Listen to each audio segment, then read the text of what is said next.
Hello दोस्तों, मैं हूं राजेश साहू और आज की इस वीडियो पे मैं आपको बताने वाला हूं कि आप शेयर बाजार में कैसे इन्वेस्ट कर सकते हैं। शेयर बाजार में आपको इन्वेस्ट करने के लिए किन किन चीजों की जरूरत पड़ेगी, आप कितने पैसे से शेयर बाजार में इन्वेस्ट करना स्टार्ट कर सकते हैं और आपको कौन से शेयर खरीदने चाहिए। तो सबसे पहले बात करते हैं शेयर की और शेयर बाजार की। तो जो शेयर होता है वो एक कंपनी का, एक बिजनेस का छोटा सा हिस्सा होता है जिसे अगर आप बाई करते हैं तो आप उतने हिस्से के मालिक बन जाते हैं। अब शेयर खरीदने के फायदे भी होते हैं और इसीलिए लोग शेयर खरीदते हैं। कहा जाता है कि शेयर खरीद के आप करोड़पति बन सकते हैं, लेकिन करोड़पति आप बहुत जल्दी नहीं बनते। इसके लिए आपको समय लगता है, उसके लिए आपको एक अच्छी कंपनी को सिलेक्ट करना पड़ता है। तो वो कैसे करना है वो भी मैं आपको थोड़ी देर में बताऊंगा।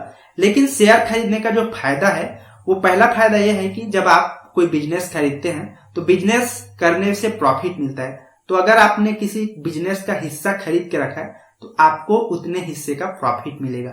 ये एक फायदा है। अब इसका दूसरा फायदा ये है कि आपने शेयर खरीदा है।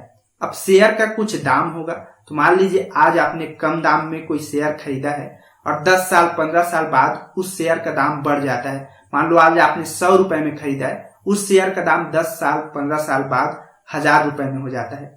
तो 1000 रुपए में आप बेचेंगे तो आपने तो खरीदा था 100 रुपए में, तो 1000 माइनस 100, तो जो 900 रुपए है वो आपका फायदा हो जाएगा, वो आपके लिए कैपिटल गेन होगा और इसीलिए लोग शेयर खरीदते हैं।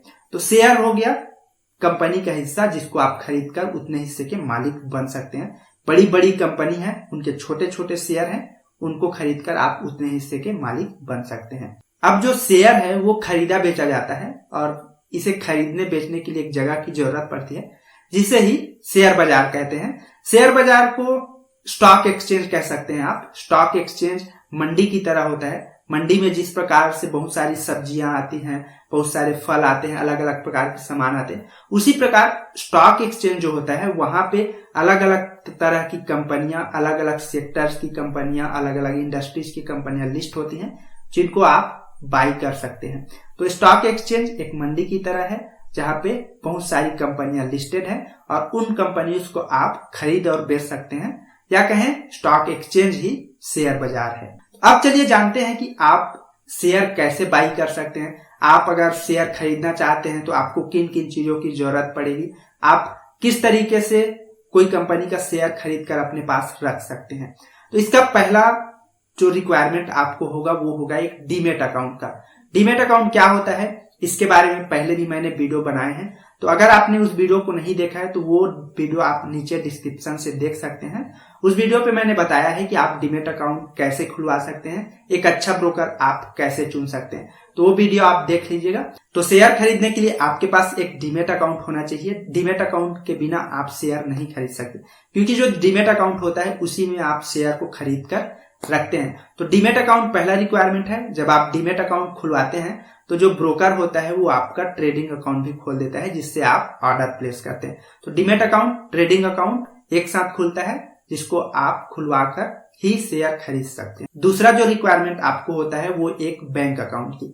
बैंक अकाउंट जिसमें आप ट्रांजेक्शन करते हैं। आपके पास जो पैसा होता है वो आप अपने डीमेट अकाउंट में, ट्रेडिंग अकाउंट में लाते हैं और वहां से शेयर बाई करते हैं, और जब आपको फायदा होता है तो आप उस फायदे को अपने बैंक अकाउंट में लाते हैं। तो इसके लिए आपको एक बैंक अकाउंट की भी जरूरत पड़ती है। इसके बाद आपको शेयर बाजार का बेसिक नॉलेज भी होना चाहिए अगर आप शेयर खरीदना चाहते हैं। ये एक मस्ट रिक्वायरमेंट है। अगर आप शेयर खरीदना चाहते हैं तो आपको स्टॉक मार्केट का जानकारी होना चाहिए। कम से कम, ज्यादा जानकारी नहीं है तो बेसिक जानकारी होना चाहिए, क्योंकि शेयर बाजार रिस्की होता है अगर आप नहीं सीखते हैं इसे, और अगर आप बिना सीखे यहाँ पे आएंगे तो हो सकता है आपको लॉस हो जाए। तो अगर आप शेयर बाजार में इन्वेस्ट करना चाहते हैं, शेयर बाजार से पैसे कमाने चाहते हैं, तो शेयर बाजार को आप सीखें। पहले शेयर बाजार की बेसिक जानकारी लें और बेसिक जानकारी लेने के बाद आप शेयर बाजार में इन्वेस्ट कर सकते हैं।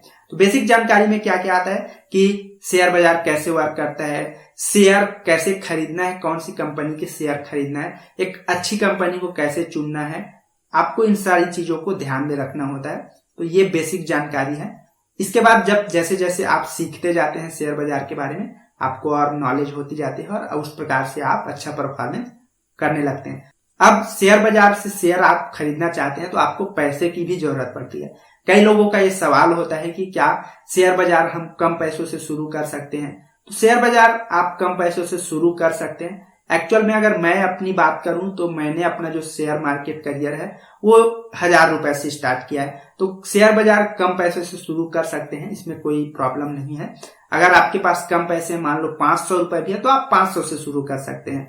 शेयर बाजार में आप 100 रुपए है, आप 100 रुपए से शुरू कर सकते हैं। लेकिन 100 रुपए में आप ऐसे शेयर खरीद पाएंगे जिनकी क्वालिटी अच्छी नहीं होगी, या फिर कहें 100 रुपए में आप केवल 100 रुपए वाले ही शेयर खरीद पाएंगे।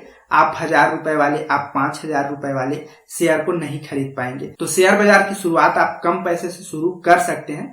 शेयर बाजार को शुरू करने के लिए आपको बहुत ज्यादा पैसों की जरूरत नहीं पड़ती है। तो ये बेसिक रिक्वायरमेंट्स हैं जो शेयर बाजार में आपको इन्वेस्ट करने के लिए लगती है, जैसे demat account, trading account, bank account, share बाजार की बेसिक जानकारी और थोड़ा सा पैसा।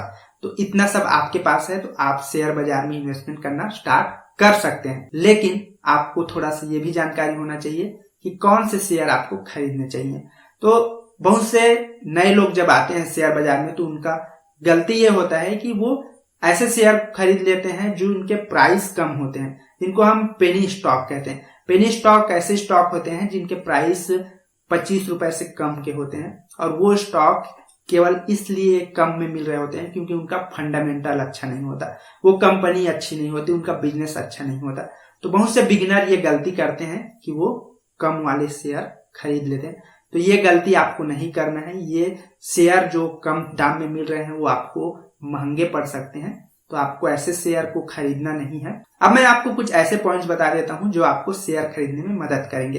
तो सबसे पहले आप ये ध्यान दीजिए कि जब आप शेयर खरीद रहे हैं तो आपको हमेशा शेयर लॉन्ग टर्म के लिए खरीदना चाहिए, लंबे समय के लिए खरीदना चाहिए। अब लंबे समय के लिए शेयर खरीदना है तो आपको किस प्रकार के शेयर खरीदना है? तो देखिए, सबसे पहले आप ऐसे सेक्टर को ढूंढिए जो लंबे समय तक रहने वाली है, जैसे बैंकिंग इंडस्ट्री। बैंक जो है आज हम यूज कर रहे हैं, 20 साल पहले भी यूज कर रहे थे और आगे आने वाले 20 सालों तक हम यूज करते रहेंगे, उससे भी ज्यादा यूज करेंगे। तो बैंक सेक्टर हो गया। उसके बाद एजुकेशन सेक्टर, ऐसा सेक्टर है जो हर हमेशा चलता है। 100 साल पहले भी लोग सीख रहे थे, 100 साल बाद भी लोग सीखते रहेंगे। एजुकेशन सेक्टर ये भी एक सेक्टर है। कंजम्पशन सेक्टर, ऐसा सेक्टर जिसके प्रोडक्ट हम डेली यूज करते हैं, जैसे हम ऑयल यूज करते हैं, जैसे हम टूथपेस्ट यूज करते हैं, जैसे हम फैन यूज करते हैं, बाइक यूज करते हैं, कार यूज करते हैं। बहुत सारे ऐसे आइटम्स हैं जिसका हम डेली यूज करते हैं और आगे भी करते रहेंगे। तो अगर आप ऐसे सेक्टर्स की कंपनी को ढूंढेंगे तो आप अच्छा इन्वेस्टमेंट कर सकते हैं। और इन सेक्टर्स में अगर आप इन्वेस्ट करेंगे तो लॉन्ग टर्म में आपको, अगर कंपनी का फंडामेंटल अच्छा है, कंपनी का मैनेजमेंट अच्छा है, तो लॉन्ग टर्म में आपको लॉस नहीं होगा। तो अब मैं उम्मीद करता हूं कि आपको शेयर बाजार की जानकारी मिल चुकी होगी। आप शेयर बाजार में कैसे इन्वेस्ट करेंगे, आपको किन किन चीजों की जरूरत पड़ेगी शेयर बाजार में इन्वेस्ट करने के लिए, और आपको कितना पैसा चाहिए शेयर बाजार में शुरुआत करने के लिए, इन सारी चीजों की जानकारी मिल चुकी होगी। तो अगर आपको ये वीडियो अच्छा लगा है तो आप लाइक का बटन जरूर दबाना, इससे मेरा मोटिवेशन बढ़ेगा, मैं आपके लिए ऐसे और वीडियो लेकर आऊंगा। और अगर आपका कोई भी सवाल है तो आप नीचे कमेंट करके पूछ सकते हैं, और इस वीडियो को आप अपने फ्रेंड्स के साथ भी शेयर कर सकते हैं ताकि वो भी शेयर बाजार में इन्वेस्ट करना सीखें। तो ऐसे ही और वीडियोस देखने के लिए आप मेरे साथ जुड़े रहिए। तो मिलते हैं जल्द ही एक नए वीडियो में, तब तक के लिए धन्यवाद।